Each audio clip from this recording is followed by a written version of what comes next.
पाकिस्तान की तरक्की की तरफ हुकूमत का एक और कदम। वज़ीर-ए-आज़म शहबाज शरीफ ने 5 साला उड़ान प्रोग्राम का इफ्तिताह कर दिया। तकरीब से खिताब में कहा, रोने धोने का फ़ायदा नहीं, माजी से सबक सीख कर आगे बढ़ना होगा। अवाम ने बदतरीन महंगाई का सामना इंतहाई सब्र से किया। इक़्तिदार संभाला तो बहुत से चैलेंजेस का सामना था। फैसला किया, सियासत नहीं रियासत बचाएंगे और किसी भी हद तक जाने से गुरेज नहीं करेंगे। कहा, माजी में मुतकब्बराना रवैयों ने हमें दुनिया में तनहा कर दिया। दूसरे ममालिक को भी नाराज किया गया।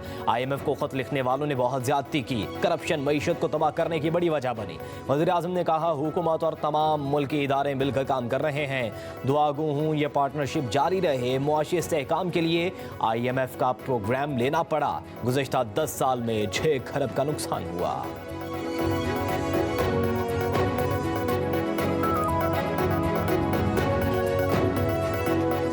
वज़ीर-ए-आज़म साहब को खराज तहसीन पेश करूं, जिनकी बदौलत आज हम इस मुकाम पर खड़े हैं कि हम पाकिस्तान की उड़ान के इस मंसूबे को लॉन्च कर रहे हैं। पाकिस्तान अगर हम देखें, मुख्तलिफ social, economic, security, governance challenges का सामना कर रहा है। दुनिया में कोई मुल्क तरक्की नहीं कर सका जिसमें 100% प्राइमरी इनरोलमेंट अचीव नहीं हुई। वज़ीर-ए-आज़म के इक़दामात की बदौलत मईशत मुस्तहकम हो रही है। मुल्क को बहुत से चैलेंजेस दरपेश हैं। सियासी अदम इस्तेहकाम और पॉलिसी का ना होना तरक्की को मुतासिर करता है। एहसन इकबाल का उड़ान पाकिस्तान की इफ्तिताही तकरीब से खिताब। कहा, मुल्क की मईशत को मजबूत इक़्तिसादी प्लेटफॉर्म मुहैया करना है जहाँ बेपनाह चैलेंजेस दरपेश हैं, दूसरी तरफ बेपनाह वसाइल भी मौजूद हैं। हमें समाजी शोबे पर खुसूसी तवज्जो देना होगी। पाकिस्तान के अवाम बाहिम्मत और बलासलाहियत हैं। आबादी और वसाइल में अदम तवाज़ुन है।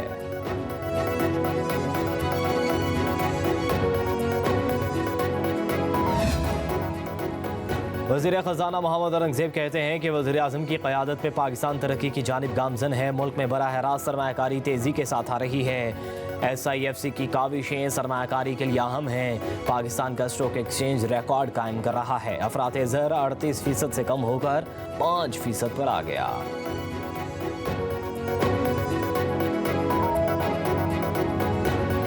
जब भी आईनी तरमीम आया है, उस तरमीम ने तो अदालती निज़ाम को बिल्कुल मफलूज कर दिया है। अमलन इस वक्त मुल्क में मार्शल लॉ है। 2 हमने मुतालिबे रखे हैं। नंबर 1 हमारा मुतालिबा यह है कि हमारे तमाम वर्कर बशमूल खान और लीडरशिप उनको रिहा किया जाए। दूसरा हमारा मुतालिबा यह है कि जो 9 मई और 26 नवंबर को वाक़यात हुए, उनकी जुडिशल इंक्वायरी सुप्रीम कोर्ट की सीनियर तरीन जजों के क़यादत में बनाई जाए ताकि इंसाफ। PTI रहनुमा असद कैसर कहते हैं, 26वीं आईनी तरमीम के बाद अदालती निज़ाम मफलूज हो गया। बानी PTI का मौक़िफ़ है कि जब तक कारकुन रिहा नहीं होंगे वो रिहाई कबूल नहीं करेंगे। हमारी मुज़ाकराती कमेटी ने हुकूमती कमेटी के सामने 2 मुतालिबात रखे। एक मुतालिबा है कि बानी चेयरमैन समेत तमाम सियासी कैदियों को रिहा किया जाए। दूसरा मुतालिबा 9 मई और 26 नवंबर के वाक़यात की जुडिशल इंक्वायरी है। असद कैसर ने कहा, अफगानिस्तान के साथ कशीदगी पर अफसोस है। खारजा पॉलिसी पर नज़रसानी की ज़रूरत है।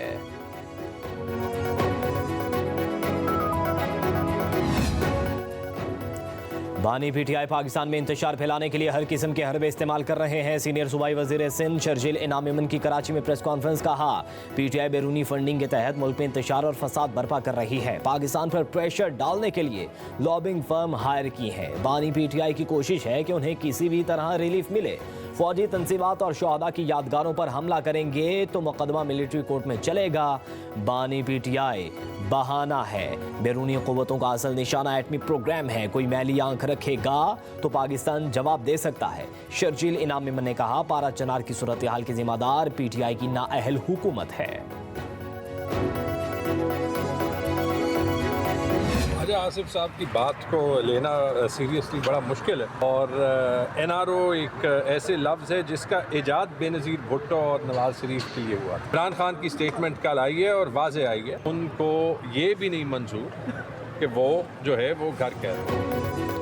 ख्वाजा आसिफ की बात को संजीदा लेना मुश्किल है। NRO का लफ्ज़ नवाज शरीफ और बेनज़ीर भुट्टो के लिए ईजाद हुआ। PTI रहनुमा तैमूर सलीम झगड़ा की इस्लामाबाद हाई कोर्ट के बाहर मीडिया से गुफ्तगू। कहा, नवाज शरीफ को जब हाईजैकिंग केस में उम्र कैद सजा मिली तो अमेरिका से फ़ोन गया था। नवाज शरीफ के लिए पहला NRO था। दूसरा NRO ये था कि जब बेनज़ीर भुट्टो को वापस लाया गया। बानी PTI का वाज़ेह बयान आया है कि वो हाउस अरेस्ट नहीं होंगे। 190 मिलियन पाउंड केस एक अजीब केस है। अदालतों के रवैयों की एक बड़ी तारीख है।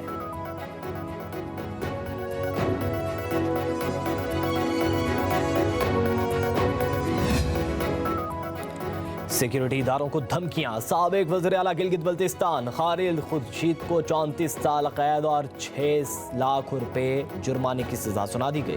फैसला गिलगित बल्तिस्तान की इंसदादी दहशतगर्दी अदालत ने सुनाया। डीजी नादरा को खालिद खुर्शीद का शिनाख्ती कार्ड ब्लॉक करने के अहकाम जारी। खालिद खुर्शीद को गिरफ्तार करके जेल मुंतकिल किया जाए। साबिक वज़ीर आला पर 26 मई 2024 को जलसे में सिक्योरिटी इदारों को संगीन नताइज की धमकी देने का इल्जाम था।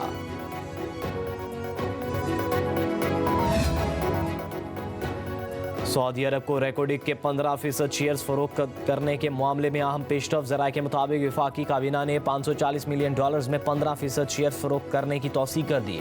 सऊदी अरब को शेयर्स बैनुल हुकूमती ट्रांजैक्शन एक्ट के तहत बराह रास्त फरोख्त होंगे।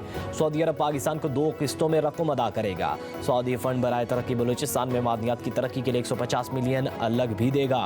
सऊदी अरब चागी में भी मादनियात की तलाश के लिए सरमायाकारी करने पर आमादगी जाहिर कर चुका है। वफाकी और बलूचिस्तान हुकूमत के पास रेकॉर्डिंग मंसूबे में 50% शेयर्स की मालियत है।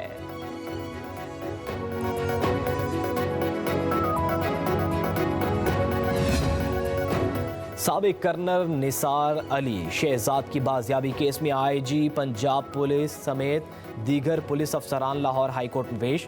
अदालत ने पुलिस को मुगवी की बाजियाबी के लिए 6 जनवरी तक मोहलत दे दी। आईजी पंजाब डॉक्टर उस्मान अनवर ने अदालत में कहा कि मुझे आज सुबह ही इस बारे में मालूम हुआ है। इस हवाले से आर्मी से भी राब्ता कर रहे हैं। जस्टिस सादिक सलीम शेख ने इस्तफसार किया कि आपने अभी तक आर्मी से राब्ता क्यों नहीं किया। इन लोगों को इस केस में पार्टी बनाएं। आप सेक्टर कमांडर को फरीक बनाने के लिए दरख्वास्त दें। आप अदालत की मुआवनत भी करें कि अदालत कैसे सेक्टर कमांडर को बुला सकती है। आईजी पंजाब ने कहा, हमने इनसे राब्ता किया है, हमारे डीआईजी आर्मी से राब्ते में हैं।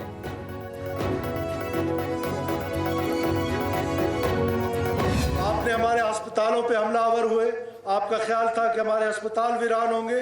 आज हमारे डॉक्टर्स उसी मेहनत के साथ अल्लाह के फजल करम से लोगों की खिदमत कर रहे हैं। जितनी मर्जी कोशिश कर लें, आप एक लाहासिल जंग में दाखिल हो चुके हैं।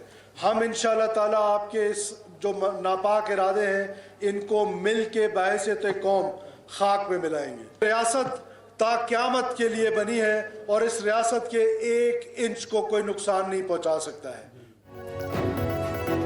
दुश्मन बुज़दिल और चलाक है, उसे रॉ फंडिंग करती है। रियासत के 1 इंच को कोई नुकसान नहीं पहुंचा सकता। वज़ीर आला बलूचिस्तान सरफराज बुगटी का कोयटा में तकरीब से खिताब। कहा, दहशत गर्दों को धूल चटानी है, शिद्दत पसंदों की आंखों में आंखें डालकर उन्हें चैलेंज करना है। मासूम लोगों की जहन साजी करके उन्हें दहशत गर्दी के लिए इस्तेमाल किया जाता है। हमारी कौम और फोर्सेस दहशत गर्दों के तमाम अज़ाइम को नाकाम बनाएंगी।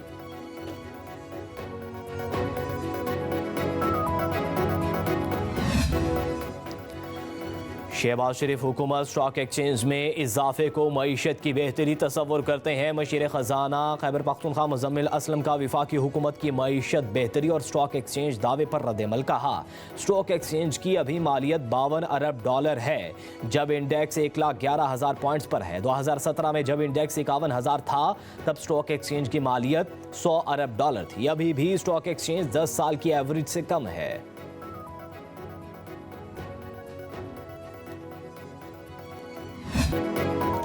मुल्क भर में सर्दी की शिद्दत बरकरार। गोपस में दर्जा हरारत -10, स्कर्दू -9, गिलगित -7 और हुंजा -6। कलाम और कलात में 12 -5 डिग्री रिकॉर्ड किया गया।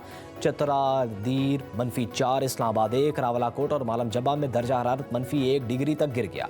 इस्लामाबाद, मरी, गलियात और गिरदोनवा में मौसम शदीद सर्द। पंजाब और सिंध के बेशतर इलाकों में धुंध छाई रही।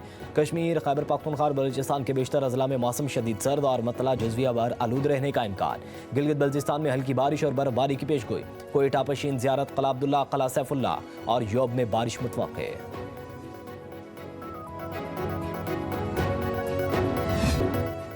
साल 2024 खत्म होने में चंद घंटे बाकी रह गए। दुनिया भर की तरह पाकिस्तान के आवाम नए साल को खुशामदीद कहने के लिए तैयार। कहते हैं 2024 में मनफी चीज़ों को भुलाकर 2025 को मुस्बत अंदाज और खुशी से वेलकम कहेंगे।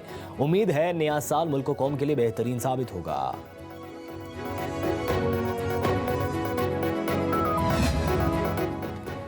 नए साल की आमद पर हवाई फायरिंग करने वाले हो जाए होशियार। हवाई फायरिंग करने वाले अफराद के खिलाफ कत्ल और इक़दाम कत्ल के मुकदमात दर्ज होंगे। कराची पुलिस ने हिकमत अमली तैयार कर ली। नए साल के मौके पर शहर क़ायद में दफ़ा 144 नाफिज। उधर लाहौर में नए साल की आमद पर आतिशबाजी पर पाबंदी का नोटिफिकेशन जारी। पुलिस का न्यू ईयर नाइट पर जामे सिक्योरिटी प्लान, खुसूसी टीमें तैयार।